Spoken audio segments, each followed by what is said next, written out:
The twin suns of Kepler 442c cast long shadows across the barren moon's surface as Taman finished repairing the last solar panel. Sweat dripped down his face inside the helmet, but he worked with practiced efficiency. 5 years of living alone had taught him that survival meant maintenance, and maintenance meant routine. Every morning he checked the power systems. Every afternoon he tended the hydroponic gardens. Every evening he read books from Earth and tried not to think about the past. His station was an old mining facility that corporate prospectors had abandoned decades ago. Taman had claimed it, fixed it, and made it into something resembling a home. The main habitat was small but comfortable, with recycled air that smelled faintly of the tomatoes growing in the garden section. He had everything he needed to survive and nothing he wanted to remember. Taman climbed down from the solar array and walked back toward the airlock. The rust-colored dust of the moon crunched under his boots. Above him, the gas giant that this moon orbited filled half the sky with swirling bands of purple and gold. It was beautiful in a lonely way which suited him perfectly. Inside the station, he removed his suit and hung it carefully on its rack. The computer chimed softly, reporting that all systems were functioning normally. No messages, no signals, no visitors. Just another perfect day of isolation. He moved to the kitchen area and prepared a simple meal from the vegetables he grew. The taste was bland but nutritious. As he ate, he stared at the wall where he had once kept his military medals and commendations. That space was empty now. He had thrown them all into the recycler 3 years ago during a particularly dark moment. Taman had been a tactical engineer in the Earth Defense Force, one of the best. His unit was called the Ghost Squadron, and they specialized in impossible missions. They had saved colonies, stopped pirate fleets, and earned respect across human space. But none of that mattered anymore. Not after Proxima Station. He shook his head, pushing the memories away. Thinking about it never helped. He cleaned his dishes and settled into his reading chair with an old book about ancient Earth philosophy. The words were comforting in their age and distance from his current reality. 2 hours later, the proximity alarm shattered the silence. Taman was on his feet instantly, his body remembering combat reflexes even after 5 years of disuse. He rushed to the sensor console and pulled up the display. Something was entering the moon's atmosphere, and it was moving fast. Too fast. The trajectory was wrong, spiraling and erratic. His tactical mind analyzed the data automatically. The ship was damaged severely. Plasma leaks painted bright streaks across his thermal sensors. The vessel was going to crash, and soon. He watched the screen, telling himself it was not his problem. Someone else's emergency was not his responsibility. He had left that life behind. He was done saving people. The ship hit the surface 40 kilometers northwest of his position. The impact registered on his seismometers like a small earthquake. Taman stared at the readings, his jaw clenched. He could ignore it. He should ignore it. Whoever was on that ship was probably already dead anyway. But what if they were not? He cursed under his breath and pulled up his long-range cameras. The crash site was visible as a smoking crater with debris scattered across a wide area. The ship's design was familiar. Valerian. That meant diplomats or royalty, given the luxury construction visible even in the wreckage. The Valerian Empire was one of the major powers in this sector, known for their telepathic abilities and strict hierarchies. Taman zoomed in further. Movement. Someone was still alive in there. He stood at the console for a full minute, hands gripping the edge hard enough to make his knuckles white. Every instinct told him to stay here, to maintain his isolation, to protect the small piece he had built. But another voice, one that sounded like his old squad leader, whispered in his mind about duty and honor. With another curse, he moved to the equipment locker. His hands found the emergency medical kit automatically, checking its contents with muscle memory. Bandages, coagulants, stimulants, a portable scanner. Everything was still sealed and fresh despite never being used. He grabbed his heavy coat and gloves, suitable for the moon's harsh environment. His eyes fell on the old combat rifle mounted on the wall, a relic he had kept despite throwing away everything else. After a moment's hesitation, he took it down and checked the charge. Full. He slung it across his back. The all-terrain rover started on the first try, its electric motor humming smoothly. Taman had maintained it perfectly, even though he rarely used it. He programmed the navigation system with the crash site coordinates and rolled out of the garage bay into the cold moon afternoon. The landscape was desolate and beautiful in equal measure. Rocky plains stretched to distant mountains, all colored in shades of rust and orange. The gas giant overhead made everything feel small and temporary. Taman drove in silence, his mind running through scenarios. If there were survivors, they would need immediate medical attention. If the ship's reactor was breached, the area could be dangerously radioactive. If this was some kind of ambush or trap, he was driving right into it. But something told him this was genuine. The crash was too violent to be faked. The rover's headlights cut through the dust as he approached the crash site. The ship had carved a trench 50 meters long before coming to rest against a large boulder. The hull was split open in several places and small fires still burned where fuel lines had ruptured. It was a miracle anything had survived the impact. Taman stopped the rover a safe distance away and climbed out, rifle in hand. He approached cautiously, scanning for threats. The ship was definitely Valerian in design, all flowing curves and artistic metalwork. Or it had been before the crash turned it into twisted wreckage. He found the first body near the main hatch, a Valerian male in Royal Guard armor, his neck broken by the impact. The second guard was inside, crushed by falling debris. Both had died instantly. Moving deeper into the wreckage, Taman found the passenger compartment. And there she was. A Valerian female lay unconscious in what remained of a crash couch. The safety systems had saved her life, but she was injured. Blood seeped from a cut on her forehead and her breathing was shallow. But what struck him was her appearance. Even unconscious and hurt, she was stunning. Her skin had the characteristic pale blue tone of Valerians, with silver markings that glowed faintly along her arms and neck. Her hair was pure white, spread across the seat like silk. Then he saw the royal crest on her clothing and his blood ran cold. This was not just any Valerian. This was royalty. Possibly the princess herself, based on the level of the guard detail and ship quality. Taman stood there, medical kit in hand, looking at the unconscious woman. Saving her would bring attention, questions, and complications he absolutely did not want. But leaving her to die was not something he could do either. He knelt beside her and opened the medical kit. As he worked to stabilize her injuries, he noticed something clutched in her hand. A data crystal, held so tightly that even unconscious she would not release it. Whatever was on that crystal, it was important enough to die for. Taman carefully extracted the crystal and pocketed it. Then he lifted the woman into his arms. She was lighter than he expected. He carried her back to the rover and secured her in the passenger seat. As he started the drive back to his station, he spotted something in the sky. Engine flares. Multiple ships entering orbit above the moon. They were searching for her. And they had found the crash site. Taman pressed the accelerator, pushing the rover faster across the rocky terrain. Behind him, the first of the hunter ships began descending toward the wreckage. He had maybe an hour before they widened their search pattern and found his station. 5 years of peace ended in a single afternoon. As the station appeared on the horizon, Taman glanced at his unconscious passenger and sighed. "I really hope you are worth this trouble, Princess." Taman worked quickly in his medical bay, connecting monitors to the unconscious Valerian woman. Her vital signs were weak but stable. The head wound was superficial, but she had 3 broken ribs and internal bruising that would take time to heal. He administered pain medication and coagulants, then wrapped her ribs with medical tape.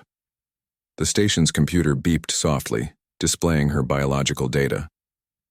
The system identified her as Valerian royalty based on genetic markers. Her name came up in the database. Princess Hana, Crown Princess of the Valerian Empire and heir to the throne. Taman closed his eyes and groaned.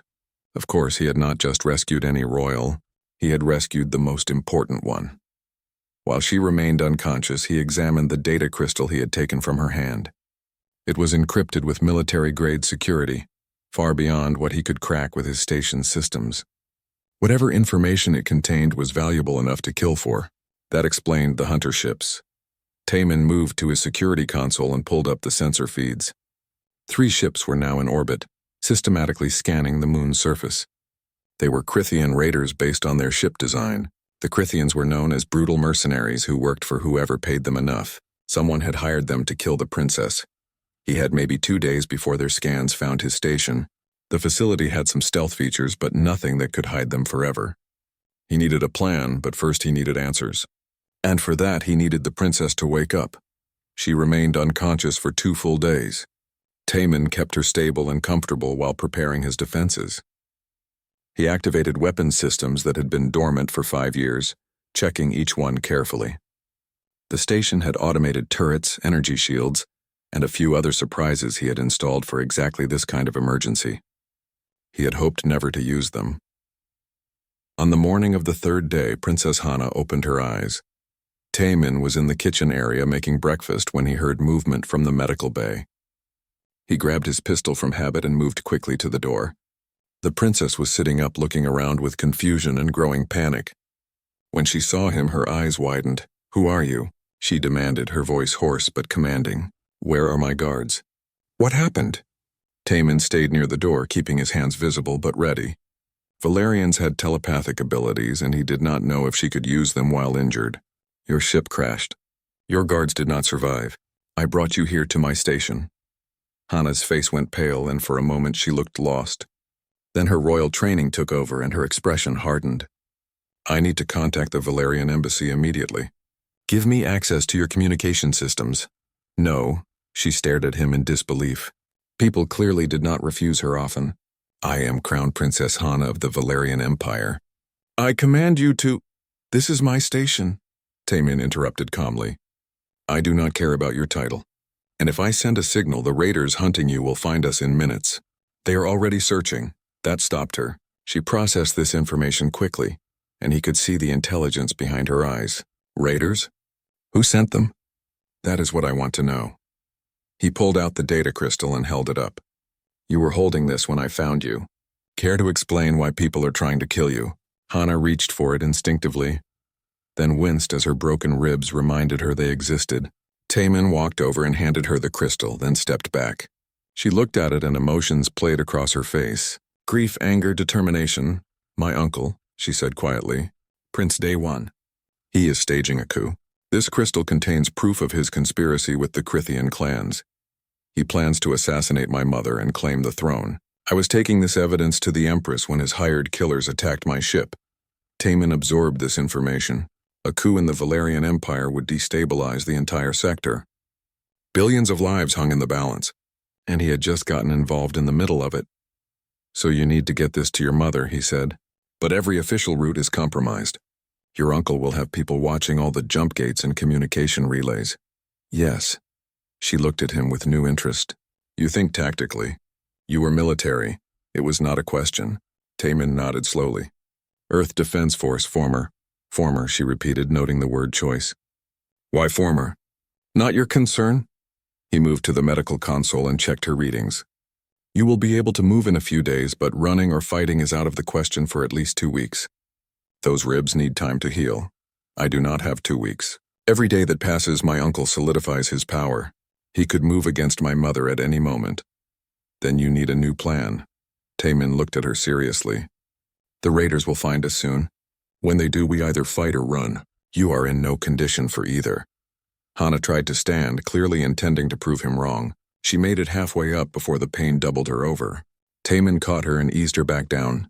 For just a moment, their faces were very close. Her eyes were a striking violet color, and even through her pain, they held fierce determination. "Stubborn," he muttered, stepping back. "Determined," she corrected. Then she focused on him, and he felt a strange pressure in his mind. She was trying to read his thoughts, to sense his intentions. But her telepathy hit a wall. His mental shields, trained during his military service, blocked her easily. Hana's eyes widened in surprise. "You have barriers. Strong ones. That is unusual for a human. I was trained to resist telepathic interrogation. Your people are not the only ones with mental abilities in the galaxy." Before she could respond, the station's alarms blared. Taman was moving before the sound finished, running to the security console. The sensors showed 2 Crithian dropships landing 3 kilometers from the station. 12 raiders armed with plasma rifles and hunting equipment. "They found us," he said, his voice cold and professional. The soldier in him was awakening after 5 years of sleep. "Stay here and do not move. Let me handle this." "Wait," Hana called out. "You cannot fight 12 Crithians alone. You need—" But he was already gone, moving through the station with purpose. He went to his weapons locker and pulled out his old combat gear. The armor still fit perfectly, the rifle charged with a familiar hum, and the tactical visor connected to his neural implant. feeding him data about enemy positions. Taemin moved to the station's control room and activated the defensive systems. Automated turrets rose from hidden positions around the perimeter. Energy shields powered up with a low vibration. He checked each weapon manually, ensuring everything was ready. Through the cameras, he watched the raiders approach. They moved in a standard hunting formation, thinking they were tracking a crashed diplomat and maybe a single survivor. They had no idea what was waiting for them. Taemin allowed himself a cold smile. These mercenaries were about to learn something that many species in the galaxy knew. Never underestimate a human soldier. The first raider stepped into the kill zone, and Taemin activated the turrets. The automated weapons opened fire with devastating precision. 3 raiders went down in the first seconds, their shields overwhelmed by concentrated plasma fire. The rest scattered, taking cover behind rocks and trying to locate the turrets. They were professionals, Taemin noted. They adapted quickly, but he adapted faster. He left the control room and moved to the station's upper level, where a hidden sniper position gave him a clear view of the battlefield. Through his tactical visor, he could see each enemy position, their heat signatures bright against the cool moon surface. Taemin took aim and fired. The rifle's shot was silent in the thin atmosphere, but the result was clear. A raider's head snapped back and he fell. The others realized someone was shooting from the station and began concentrating their fire on his position. He moved before their shots arrived, rolling to a new position and firing again. Another raider down. Taemin worked with mechanical efficiency, each shot carefully aimed, each movement calculated to minimize his exposure. This was what he had been trained for, what he had spent years perfecting. Inside the medical bay, Hana watched through the internal cameras in amazement. The quiet hermit who had rescued her was fighting like a legend. His movements were fluid and precise, his shooting impossibly accurate. She counted his shots and realized he had not missed once. Every bullet found its target. The Krithians tried to coordinate an assault on the station's entrance, but Taemin was always 2 steps ahead. He activated defensive drones that harassed them from above. He triggered hidden mines that he had planted years ago and never removed. He used every advantage of the terrain and his prepared position. Within 15 minutes, it was over. The 12 raiders were either dead or fleeing back to their ships. Taemin stood on the station's roof, watching the dropships lift off and retreat to orbit. He knew they would call for reinforcements, but he had bought them some time. He returned to the medical bay, removing his helmet as he walked. Hana stared at him with a new expression on her face. Respect, certainly, but also curiosity and something else he could not identify. "You are not just former military," she said quietly. "You are special operations elite." Taemin did not answer. He moved to the console and began analyzing the battle data, looking for any mistakes or areas for improvement. It was habit from his old life. "They will send more," he said finally. "Probably 20 or 30 next time." The Silent Dawn launched 3 days later under the cover of a meteor shower. Taemin had spent those days upgrading the ship's systems while Hana healed. He installed additional shield generators, improved the weapons, and triple-checked every system. If they were going to make this impossible journey, the ship needed to be perfect. Hana watched him work, amazed by his skill. He moved through the ship's guts like he was reading a map only he could see. His hands knew exactly where every wire should go, every connection should fit. When she offered to help, he gave her simple tasks at first, testing her knowledge. She surprised him by understanding more than expected. "I studied engineering at the Royal Academy," she explained as they worked together on a power relay. "My mother believed royalty should understand how things work, not just command others to make them work." Taemin grunted approval. "Smart woman, your mother." They worked in comfortable silence for a while. The close quarters of the ship forced them to be near each other constantly. More than once, their hands touched while reaching for the same tool, and each time Hana felt a small jolt through their brief contact. His mind was still shielded, but his emotions occasionally leaked through. Determination, guilt, and something softer he kept buried deep. Launch day arrived clear and cold. The meteor shower would provide cover for their escape, the falling rocks masking their heat signature and engine trail. Taemin piloted the ship personally, his hands moving over the controls with practiced ease. "Strap in tight," he said as they prepared to leave the cave. "This is going to be rough." The Silent Dawn shot out of the cavern and immediately dove low, skimming the moon's surface at dangerous speed. Above them, the Crethean ships registered the launch, but by the time they reacted, Taman was already weaving through the meteor shower. Rocks the size of buildings tumbled past them, creating a deadly obstacle course. "You are insane," Hana breathed, gripping her seat as a massive boulder passed within meters of their hull. "Maybe," Taman replied, his eyes fixed on the instruments. "But insane is hard to predict. That gives us an advantage." He pushed the ship through impossible gaps, using the meteors as cover while the Crethean ship struggled to follow. One enemy fighter clipped a rock and exploded in a bright flash. The others fell back, unwilling to risk the hazardous flight path. Once clear of the immediate danger, Taman activated the stealth systems and changed course. The ship seemed to vanish from all sensors, becoming a ghost in the void. They were free, at least for now. The journey to Valara Prime would take 3 weeks, even using the fastest routes. But Taman had no intention of using standard routes. The major jump gates would be watched. Instead, he plotted a course through dangerous space, regions most ships avoided. Their first challenge was the Crimson Nebula, a massive cloud of ionized gas that disrupted sensors and communications. It was home to pirates and worse things, but it was also impossible to monitor completely. They could slip through if they were careful. As they traveled, Taman and Hana began to really talk. The close quarters and shared danger broke down the walls between them. She told him about growing up in the palace, always surrounded by guards and protocol.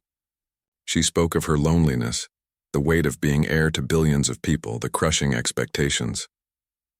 "I used to sneak out sometimes," she confessed one evening while they ate dinner in the small galley. "Disguise myself and walk through the common districts, just to feel normal for a few hours. My mother never knew." Taman smiled slightly. "I bet she knew. Good leaders always know more than they let on." Hana considered this. "Perhaps. What about you? What was your life before you became a hermit?" His smile faded. "I was a soldier.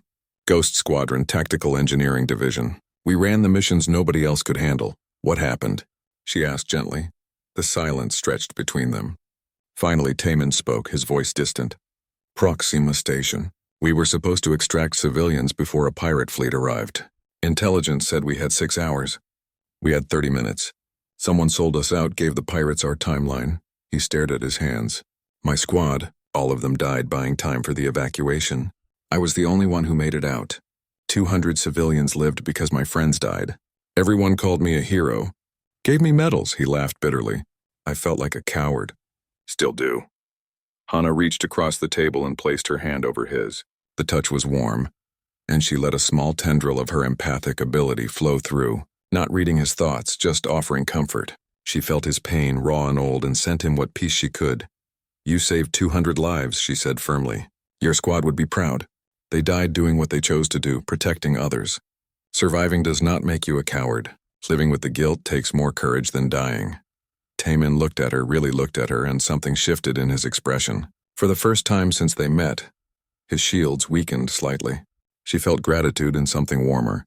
He squeezed her hand gently before pulling away. "Thank you," he said quietly. After that night, the atmosphere between them changed. They were no longer just allies of necessity, but genuine companions. They shared stories, argued about philosophy, and discovered they made each other laugh. Hana found herself looking forward to their conversations, to the way his serious face would occasionally crack into a real smile. But danger was never far away. As they entered the Crimson Nebula, the ship's sensors detected multiple contacts. Pirates hunting for easy prey. Taman went dark, cutting all non-essential power and drifting through the gas clouds like a ghost. They passed within a kilometer of a pirate destroyer, so close that Hana could see the ship's running lights through the viewport. She held her breath, terrified the pirates would detect them, but Taman's stealth systems held and they slipped past unnoticed. 3 days into the nebula crossing, their luck ran out. A Valerian strike cruiser emerged from a jump point directly in their path. Not pirates this time. This was one of Prince Daewon's ships hunting for Hana. The cruiser's commander was Captain Jiwoo, and she was no fool. She activated a pulse scanner that cut through stealth systems like a knife. The silent dawn was suddenly visible, lit up on every sensor. "Attention, unknown vessel." Jiwoo's voice came over the communication channel. "You are in violation of Imperial security protocols. Power down your engines and prepare to be boarded. Taemin was already moving, hands flying over the controls. Hold on to something. He dove the ship into the thickest part of the nebula, where the ionized gas would interfere with weapons locks. The cruiser followed, launching fighter craft to pursue them. Energy beams cut through the red mist, missing them by meters. Hana watched Taemin work in awe. His piloting was beyond anything she had seen. He flew like the ship was an extension of his body, feeling where the dangers were before instruments could detect them. He used gravity wells from hidden asteroids to slingshot around obstacles. He vented fuel strategically to create false heat signatures that confused pursuing fighters. One fighter got too close, and Taemin flipped the Silent Dawn in a maneuver that should have torn the ship apart. They ended up behind the fighter, and a single shot from their weapon sent it spiraling away. The other fighters backed off, more cautious now. But the cruiser was still hunting them, and it had far better sensors and weapons. They could not outrun it forever. Taemin studied his displays, calculating trajectories and probabilities. Then he saw it, a partially collapsed star cluster ahead, where gravity anomalies made navigation deadly. No sane pilot would fly through it. "Princess," he said calmly, "I need you to trust me completely. Can you do that?" Hana looked at the sensor readings and understood what he was planning. It was suicide, but she looked at his face, saw the absolute confidence there, and nodded. "I trust you," he smiled, the expression both terrifying and reassuring. "That is all I needed to hear." The Silent Dawn accelerated toward the collapsing star cluster. Jiwoo's voice came over the radio, urgent now. "You fool. Those gravity wells will tear your ship apart." "Turn back," Taemin ignored her. He dove into the maze of crushing gravity and twisted space-time. The ship groaned under the stress, hull plates creaking. Alarms screamed warnings, but his hands were steady on the controls. He flew by instinct and calculation combined, feeling the gravity wells before hitting them, using them to change direction in ways that should have been impossible. Behind them, one of the pursuing fighters miscalculated and was crushed instantly. The others broke off pursuit. The cruiser tried to follow, but was too large, too slow. It had to navigate carefully where the Silent Dawn could slip through gaps barely wide enough. Within minutes, they had lost their pursuers. When they finally emerged from the cluster, Hana realized she had been holding her breath. She let it out slowly, her whole body shaking. "That was the most terrifying and amazing thing I have ever experienced." Taemin checked their systems, satisfied everything was intact. "Your people study human tactics at your military academy, right?" "Yes, some. Why?" "They probably teach that humans are unpredictable, that we take risks other species consider insane." "They do." He looked at her with that slight smile. "They are right. Sometimes the crazy option is the Smone week into their journey." The Silent Dawn limped into Sung Ho Station with failing engines and damaged life support. The encounter with Captain Jiwoo's forces had pushed their ship beyond safe limits, and no amount of time-in skill could keep everything running forever. They needed supplies, repairs, and rest. Sung Ho Station was a massive orbital platform that orbited a brown dwarf star on the edge of settled space. It was neutral territory, run by independent traders who asked no questions and took no sides in galactic politics. Thousands of ships passed through each month, making it the perfect place to disappear. As they docked, Taemin pulled up his hood, and Hana wrapped herself in a plain cloak that hid her distinctive Valerian markings. They needed to blend in, to be just two more travelers among thousands. "Stay close to me," Taemin said as they entered the station proper. "Do not use your real name, do not look anyone in the eye too long, and if something goes wrong, run back to the ship." Hana nodded, feeling both nervous and excited. She had spent her whole life in palaces and official buildings, always surrounded by guards and protocol. This was different, raw, real, and slightly dangerous. The station's interior was a maze of corridors and marketplaces. Aliens of dozens of species walked past them, speaking hundreds of languages. The air smelled of cooking food, engine oil, and things Hana could not identify. Music played from somewhere, mixing with the sound of merchants calling out their wares. While Taemin negotiated with parts dealers, Hana found herself drawn to the market district. She wandered through the stalls, amazed by the variety of goods and people. Nobody bowed to her, nobody called her Your Highness. She was just another face in the crowd, and it felt wonderful. A street performer caught her attention, a small alien juggling orbs of colored light while singing in a language she did not know. Other travelers had gathered to watch, dropping coins into a hat. Hana smiled, genuinely delighted. She added a coin herself and watched the performance with joy. Tai Min found her there 10 minutes later, laughing at the performer's tricks. He stood back for a moment, just watching her. In the marketplace lights, with that genuine smile on her face, she was the most beautiful thing he had ever seen, and the realization terrified him. "Having fun?" he asked, walking up beside her. Hana turned, her smile bright. "This is amazing. I have never experienced anything like this. The freedom, the diversity, the energy of it all." He found himself smiling back. "Come on. I found a parts dealer who can fix our ship, but it will take time. We should get something to eat." They found a small cantina that served food from a dozen different worlds. Hana ordered something that glowed slightly and tasted like sweet fire. Taemin stuck with something safe and familiar. They sat in a corner booth, watching the crowd. "I wish I could live like this," Hana said quietly. "Just another person going where I want, making my own choices." "Being princess is not enough?" Taemin asked. She shook her head. "Being princess means every choice is scrutinized, every relationship is political, every moment is scheduled. I am a symbol, not a person. Sometimes I feel like I am drowning in expectations." Taemin understood that feeling better than she knew. "After we get you home safely, maybe you can travel more, see the galaxy. Your mother seems understanding." "If she survives," Hana said, the worry clear in her voice. "If we can stop my uncle in time." He reached across the table and squeezed her hand briefly. "We will. I promise." As they finished eating, Tai Min noticed something.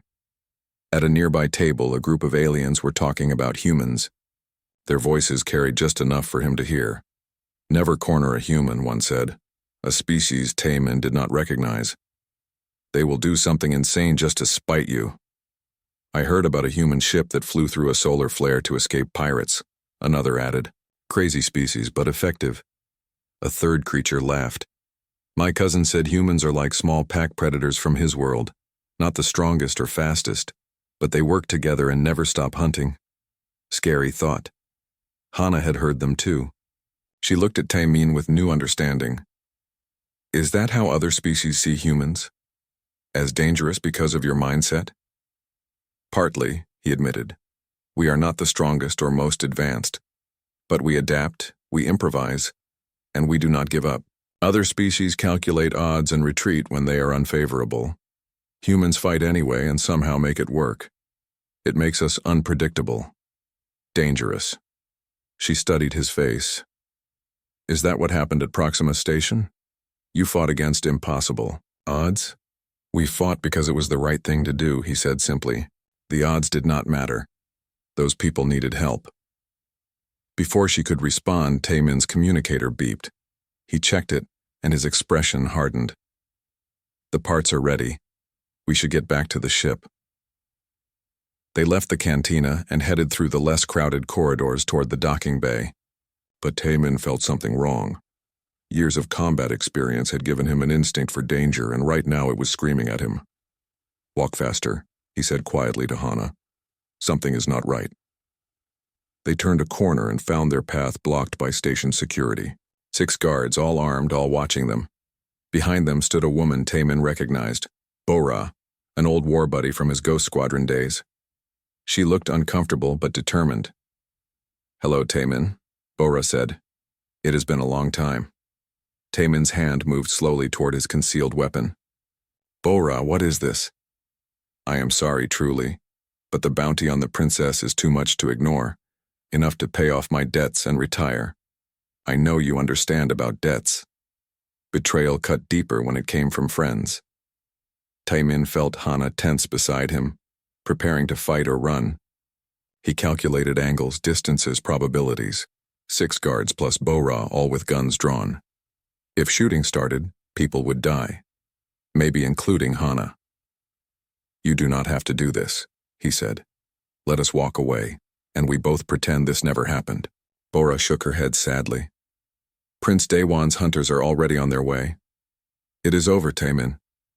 Hand over the princess and I will let you leave. You were always good at walking away.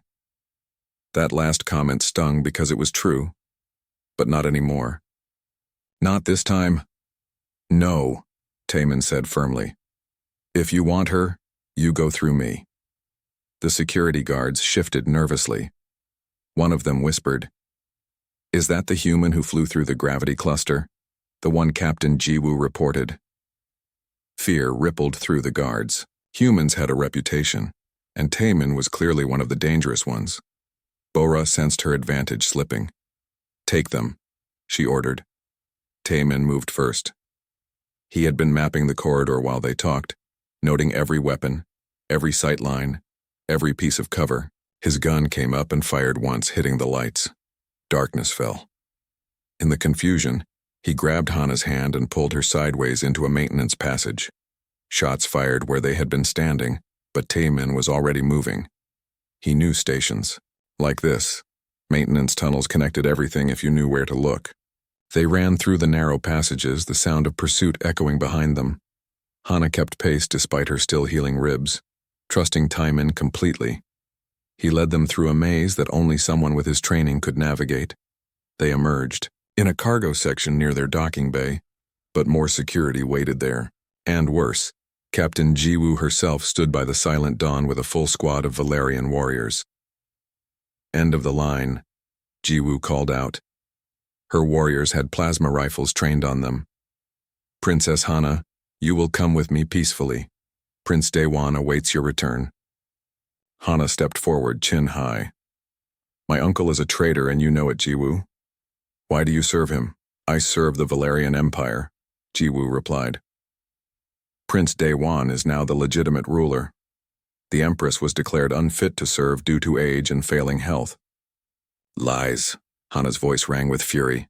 "My mother is healthy, my uncle staged a coup." "Prove it," Jiwoo challenged. Taemin pulled out the data crystal. "This contains all the proof you need.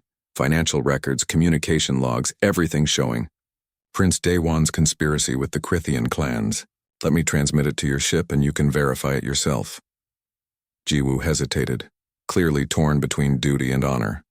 Taemin pressed his advantage. "You are a warrior, Captain. You serve the Empire, not one man. If I am lying, you lose nothing by checking. If I am telling the truth, you help stop a coup. Which serves the Empire better?" After a long moment, Jiwoo nodded. "Transmit the data." Taemin connected the crystal to his communicator and sent the files to Jiwoo's ship. They waited in tense silence while her people analyzed the information. Minutes felt like hours. Finally, Jiwoo's expression changed. Shock, then anger, then something like shame crossed her face. She lowered her weapon. "It is true," she said quietly. "Prince Daewon has betrayed us all. I have been serving a traitor." Some of her warriors protested, but Jiwoo silenced them with a look. She approached Hana and knelt formally. "Forgive me, Your Highness. I have failed in my duty." Hana helped her stand. "You serve with honor now, Jiwoo. That is what matters. Will you help us reach my mother?" Jiwoo looked troubled. "I want to, but I cannot. My ship is full of Daewon's loyalists. If I try to change course to help you, they will mutiny. The best I can do is not follow when you leave." Taemin understood. Jiwoo was giving them a chance. "Thank you, Captain. Your honor serves you well." Jiwoo, the final week of their journey passed in a strange mixture of tension and peace. Every day brought them closer to Valera Prime, and every day the danger grew more real. But within the small confines of the Silent Dawn, Taemin and Hana found moments of happiness that neither had experienced before. They worked together on the ship's systems, their coordination improving until they moved like partners who had known each other for years instead of weeks. When Hana reached for a tool, Taemin handed it to her before she asked. When he needed something held while he worked, she was already there. Their connection, both physical and mental through her empathic abilities, grew stronger each day. In the evenings, they shared meals and stories. Hana taught him some of her language, laughing at his pronunciation. He taught her human card games and was amazed at how quickly she learned to cheat at them. They talked about everything and nothing, building a foundation of understanding that went deeper than either expected. One night, as they sat in the small galley after dinner, Hana asked the question she had been holding back. "When this is over, what do you want? Really want, without duty or guilt telling you what you should want?" Taemin was quiet for a long time. "I want peace. Not the empty isolation I had before, but real peace. Waking up next to someone I love. Building something instead of destroying. Maybe a small house somewhere quiet with a garden and a view of the stars." "That sounds wonderful," Hana said softly. "Could I be in that picture? The someone you wake up next to?" He looked at her and his eyes held more emotion than she had ever seen. "You are all I think about anymore. But Hana, you are the crown princess. Your life is not your own, and mine is quite complicated. How could this possibly work?" She moved closer to him, taking his hands in hers. "We make it work. My mother is progressive. She believes in choosing happiness when possible, and maybe being crown princess means I have enough power to make choices others cannot. I choose you, Taemin, if you will have me." He pulled her close and kissed her. It was gentle at first, tentative, like he was afraid she might disappear, but then it deepened. Weeks of suppressed emotion finally breaking free. When they finally pulled apart, both were breathless. "I choose you too," he whispered against her lips. "Whatever happens, I am with you." They spent that night together, not rushing, but taking time to explore this new dimension of their relationship. In the darkness of space, with danger awaiting them, they found comfort and connection. Hana fell asleep in his arms, feeling safer than she ever had in the guarded palace. And Taemin, for the first time in 5 years, slept without nightmares. But morning brought reality crashing back. Their sensors detected increased military traffic as they approached Valerian space. Prince Day 1 had tightened security, clearly expecting someone to try reaching the Empress. Every jump gate was monitored, every approach vector covered by warships. Taemin studied the tactical displays, his mind working through scenarios. "We cannot use the standard approaches. The moment we appear on their sensors, we are dead." "What about the northern pole approach?" Hana suggested. "The magnetic interference from the planet makes sensors unreliable there. It is why we built the capital in the southern hemisphere." "Good idea, but they will have thought of that too. They will have ships stationed specifically to cover that blind spot." He zoomed in on the planet's image, studying it carefully. Unless what? "We do not try to hide. We announce ourselves loudly." Hana stared at him. "That is suicide. They will destroy us the moment we decloak." "Not if we do not give them the chance." He pulled up communication frequencies. "I am going to hack into the military network and broadcast your message to every ship in the system simultaneously. While they are processing that, we make a direct run to the palace. No stealth, maximum speed." "They will shoot us down," Hana protested. Taemin smiled grimly. "Not if I'm piloting, trust me." She thought about everything they had been through, every impossible situation he had gotten them through. Always, he spent the next 2 days preparing. He built a hacking program that would crack military encryption and broadcast on all frequencies at once. He stripped non-essential systems from the ship to maximize engine power. He plotted an approach vector that used the planet's gravity to accelerate them beyond normal speeds. Hana recorded her message carefully. She explained the coup, revealed the evidence against her uncle, and called for loyal forces to stand down and let her pass. It was a gamble. If the military was completely under Day 1's control, the message would do nothing. But if there were still loyal officers, it might create enough confusion for them to slip through. On the morning they entered Valerian space, Taemin took Hana's hand and squeezed it gently. "Last chance to find another way. This plan is insane, even by human standards." "Insane or brilliant," she quoted back at him, smiling despite her fear. "Let us find out which." They dropped out of faster-than-light travel at the edge of the system. Immediately, proximity alarms blared as dozens of warships detected them. Taemin ignored the warnings and activated his hacking program. It punched through military firewalls like they were paper, seizing control of communication systems. Hana's message broadcast across every channel simultaneously. Her face appeared on the bridge screens of every ship, her voice clear and strong. "This is Crown Princess Hana. I live. I carry proof that Prince Day 1 has betrayed the Empire. Stand down and let me through to the Empress. If you truly serve the Valerian people, help me save them." Chaos erupted across the military net. Officers argued with each other. Some called her message a trick. Others believed. Ships broke formation as captains made individual decisions about loyalty. It was exactly the confusion Taemin had counted on.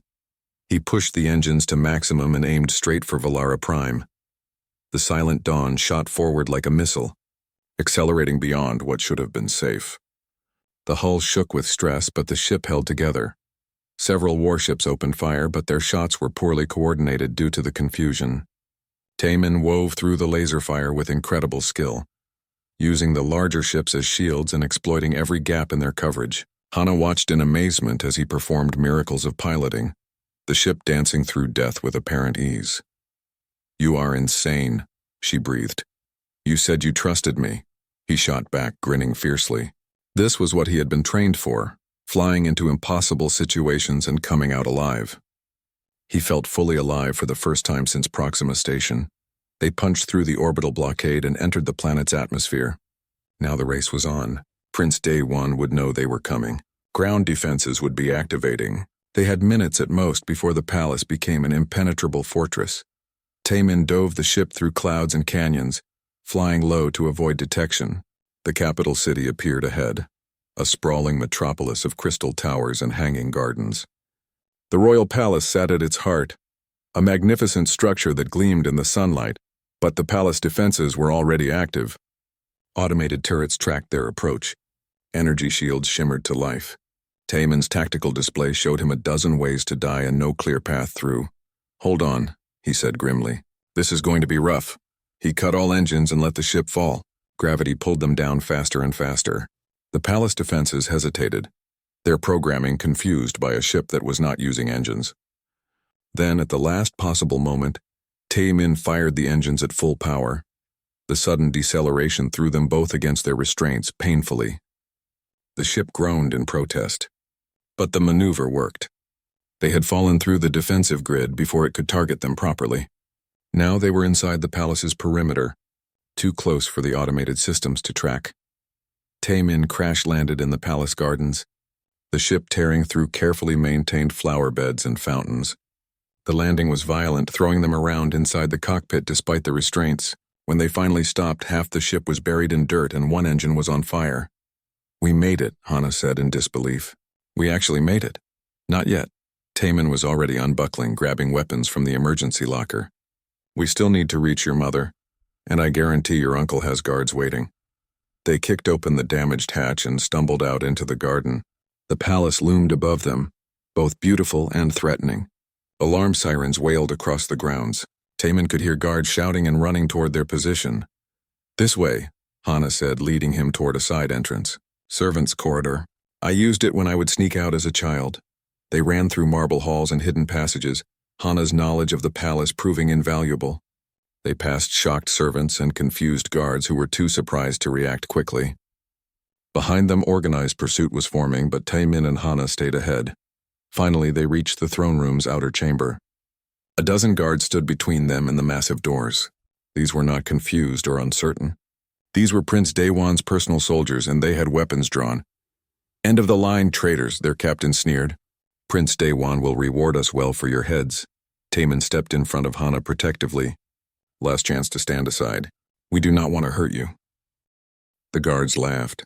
One human and a princess against 12 trained warriors. The throne room was exactly as Hana remembered.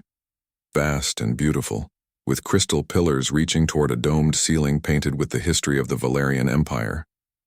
Sunlight streamed through tall windows, making the polished floor gleam like water. But the beauty was tainted now by what waited at the center. Prince Day-1 stood before the throne, holding the Empress at gunpoint. The Empress looked older than Hana remembered, her silver hair loose around her shoulders and her face lined with stress. But her eyes were clear and fierce, showing no fear despite the weapon pressed against her temple. Around them stood 20 of Day-1's conspirators, all armed and ready. More guards lined the walls. It was a trap, and Taemin and Hana had walked right into it. "Niece," Day-1 called out, his voice smooth and cold. "How persistent you are. I had hoped the Crithians would handle you quietly. Yet here you stand, alive and inconvenient as ever." "Let my mother go," Hana demanded, walking forward despite Taemin's warning hand on her arm. "This is between us, Uncle," Day-1 laughed. "Between us? No, dear niece. This is about the Empire's future. Your mother is weak, clinging to old ideals of peace and cooperation. The galaxy respects only strength. I will give the Empire that strength, starting by removing those too soft to rule. The Empress spoke for the first time, her voice steady. You speak of strength, brother, but you hide behind hired killers and conspiracy. That is not strength. That is cowardice. Day-Wan's face twisted with anger, and he pressed the gun harder against her head. Silence, I have tolerated your failures long enough. The Valerian Empire deserves better than a ruler who makes alliances with lesser species and weakens our position. Taman had been silently analyzing the room while they talked. 20 hostiles, multiple angles of fire, the Empress as a hostage creating complications. The tactical part of his brain calculated probabilities and found them poor. But he had faced worse odds before. Usually when something was worth fighting for. Prince Day-Wan, he said calmly, drawing attention to himself. I am curious about something. You hired Krithians to kill your niece. You bribed officials and corrupted the military. All of this must have cost tremendous resources. Who funded your coup? Day-Wan sneered at him. The primitive human speaks. Tell me, what makes you think you have any right to question your betters? I am not questioning your betters, Taman replied evenly. I am questioning you. There is a difference. Several of the conspirators shifted uncomfortably. Taman noted which ones reacted. Not all of them were completely loyal to Day-Wan, which might be useful. You dare, Day-Wan started. He dares because he is right to question. A new voice interrupted. Captain Jiwoo strode into the throne room, her warriors behind her. But unlike before, these were different soldiers, older, more decorated, clearly loyal to the Empire rather than to Day-Wan. I transmitted Princess Hana's evidence to the High Command. They are reviewing it now along with financial records we seized from your accounts. Day-Wan's face paled. You have no authority. I have the authority of honor and truth, Jiwoo said firmly. She looked at Hana and knelt. Forgive me, Your Highness. I was deceived, but I stand with you now. We all do. Her warriors knelt as well, a gesture of loyalty that rippled through the room. Some of Day-Wan's conspirators began backing away, realizing their plot was unraveling. But Day-Wan himself only tightened his grip on the Empress. It does not matter. I still have the ultimate leverage. Everyone stands down or the Empress dies. Taman took a small step forward. Let me ask you something else. Have you ever seen a human in combat? Really seen it? Day-Wan looked confused by the question. What are you? Because here is something most species do not understand about humans, Taman continued. His voice conversational but his body tensing. We are ambush predators. Patience is built into our evolution. We can wait, perfectly still for exactly the right moment. As he spoke, Taman's hand drifted slowly toward his weapon. Every eye was on him now, including Day-Wan's. That was the point. Keep them focused on him, not on what Hana was doing, and Hana understood. Through their connection, she felt his intent and played her part perfectly. While everyone watched Taemin, she had been gathering her telepathic strength, waiting for the right moment. And when that moment comes, Taman said, his voice dropping to almost a whisper, we move faster than you can imagine. He moved. So did Hana. Taman's hand blurred to his weapon, drawing and firing in one motion. But he did not aim at Day-Wan.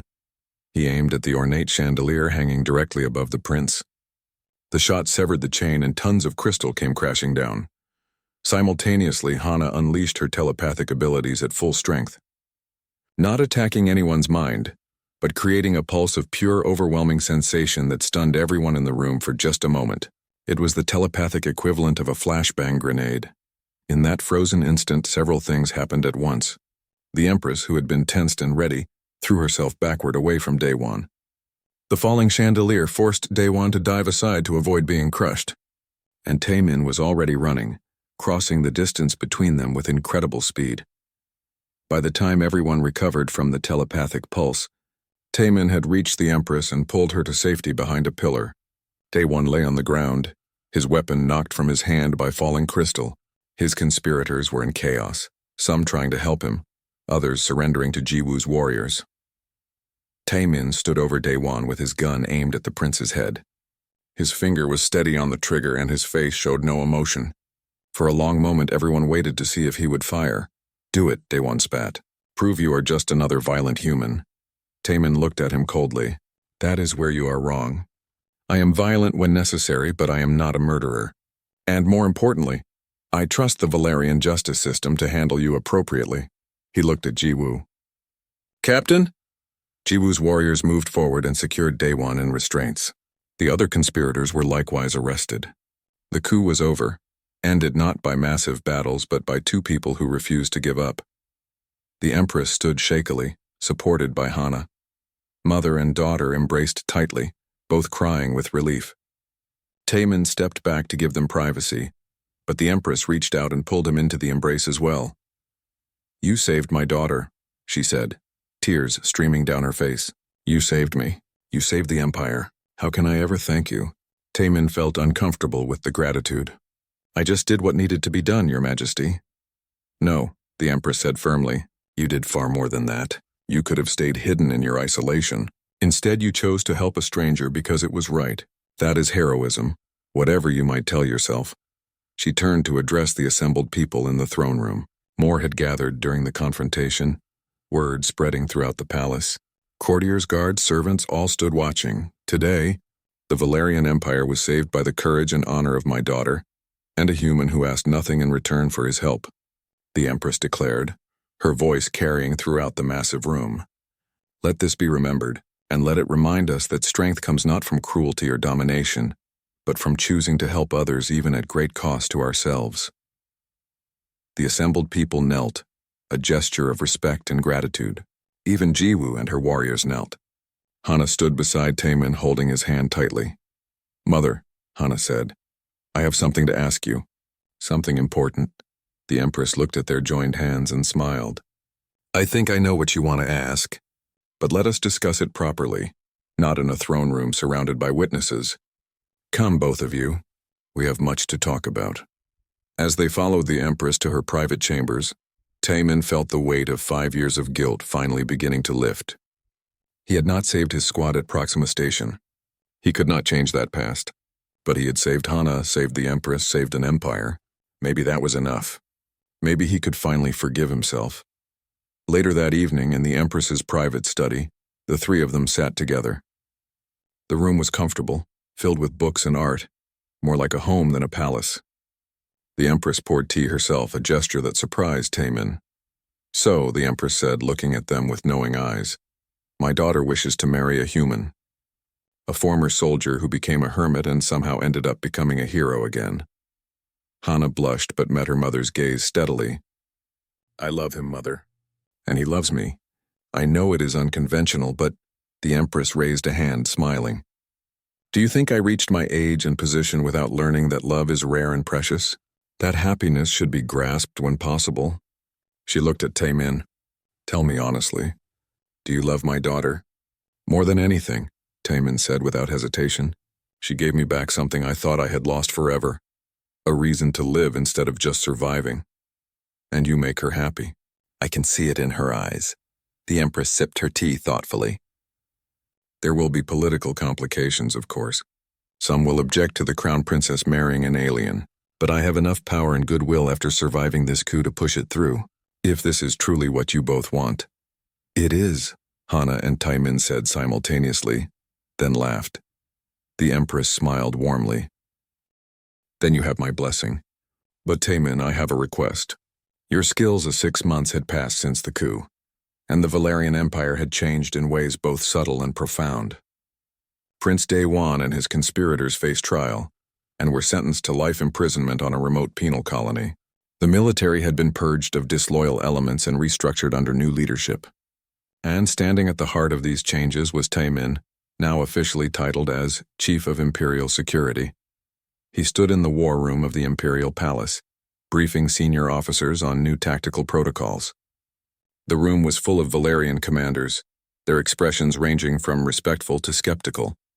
Humans were still new to most of them, still strange and unpredictable.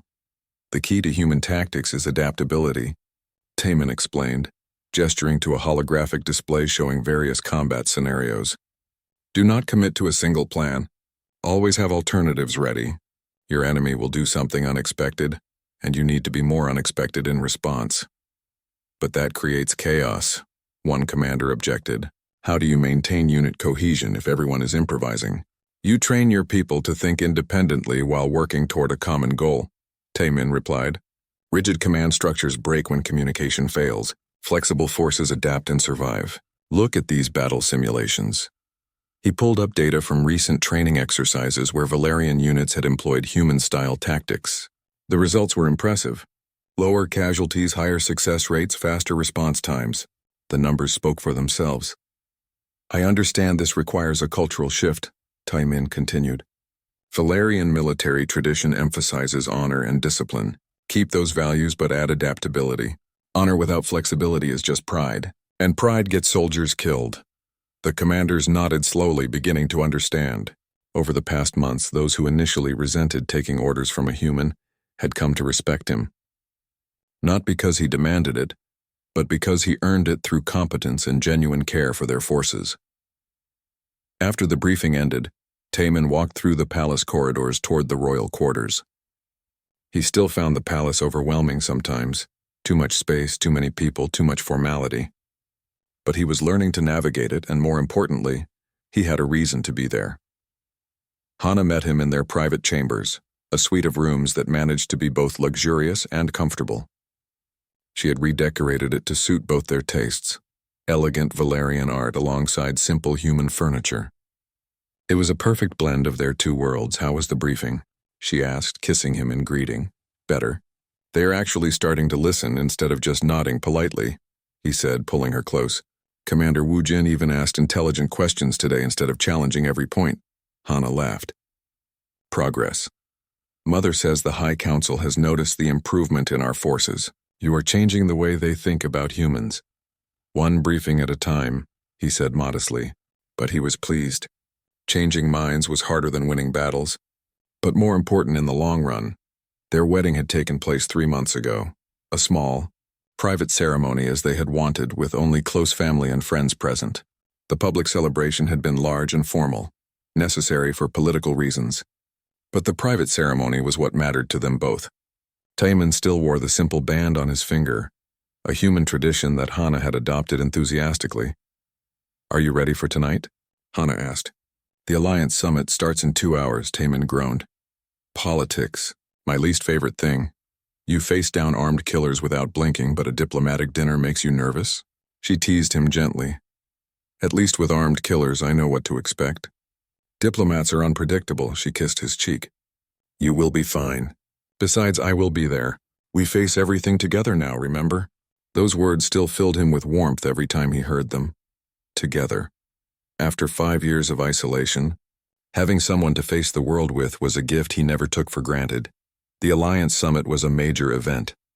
Representatives from a dozen species had gathered to discuss security, trade, and cooperation. The Empress was using the summit to strengthen relationships that Prince Daewon had damaged with his aggressive policies. And she had specifically asked Taimin to attend, to show the galaxy that humans and Valerians stood together. The banquet hall was magnificent, filled with dignitaries from across known space. Taimin recognized several species he had encountered during his military days. He drew attention as soon as he entered, a human among so many aliens, wearing formal Valerian military dress that marked his rank. An ambassador from the Andraxian Confederacy approached them, his multiple limbs gesturing in their species' form of greeting. Princess Hana, a pleasure as always, and you must be the famous Taimin I have heard so much about. Famous? Taimin asked uncomfortably. Oh yes, the ambassador said with what passed for a smile among his people. The human who crashed a ship into the palace gardens and stopped a coup. The story has spread. Many species are discussing humans with renewed interest. Throughout the evening, similar conversations repeated. Everyone wanted to meet him, to ask about human tactics, to understand how one person had made such a difference. Taimin answered their questions politely but simply. He did not see himself as special, just someone who did what needed to be done. But others saw something more. They saw what humans represented: tenacity, creativity, and the refusal to accept impossible odds. Word was spreading that humans were valuable allies, dangerous enemies, and always full of surprises. Later in the evening, Taimin found himself on a balcony overlooking the capital city. The view was breathtaking, millions of lights stretching to the horizon. Hana joined him, slipping her hand into his. Overwhelming? She asked. A little, he admitted. 6 months ago, I was alone on a dead moon. Now I am at a galactic summit, married to a princess and apparently famous. It is a lot to process. Do you regret it? There was vulnerability in her voice, fear that maybe he missed his isolation. He turned to face her fully, taking both her hands. Not for a single moment. You gave me back my life, Hana. Everything else is just details. She smiled, relieved. Good, because I have something to tell you. She paused, suddenly nervous. I am pregnant. Taemin froze, processing those words. A baby. He was going to be a father. Joy and terror hit him simultaneously. How do you? Is everything? He could not seem to form complete sentences. Hana laughed at his reaction. Yes, I am sure. Yes, everything is healthy. Yes, it is possible for humans and Valerians to have children together. Rare, but possible. And yes, I am happy about it, are you? He picked her up and spun her around, laughing with pure joy. When he set her down, he kissed her deeply. I am terrified and thrilled and completely unprepared. So yes, I am very happy. They stood together on the balcony, holding each other and imagining their future. A child who would be both human and Valerian, a symbol of what cooperation between species could achieve. It was overwhelming but wonderful. We should tell your mother, Taemin said, tomorrow. Tonight is just for us. She leaned against him, and they watched the city lights together. A week later, Taemin and Hana traveled to his old station on Kepler 442c. They went alone in a small shuttle, needing the peace and quiet away from the palace. The station was exactly as he had left it, dusty but intact, waiting patiently for his return. This was your home for 5 years, Hana said as they walked through the familiar corridors. So empty and lonely. It was what I thought I deserved, Taemin replied.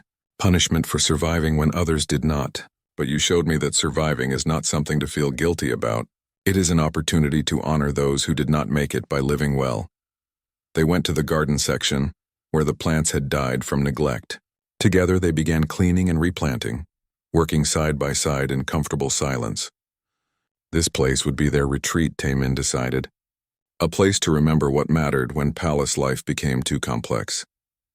As they worked, Hana asked, Do you ever think about your squad? The ones who died at Proxima Station? Every day, he said honestly. But now when I think of them, I do not only feel guilt, I remember the good times too. Their jokes, their courage, their friendship, and I try to live in a way that would make them proud. I think they would be very proud, Hana said softly.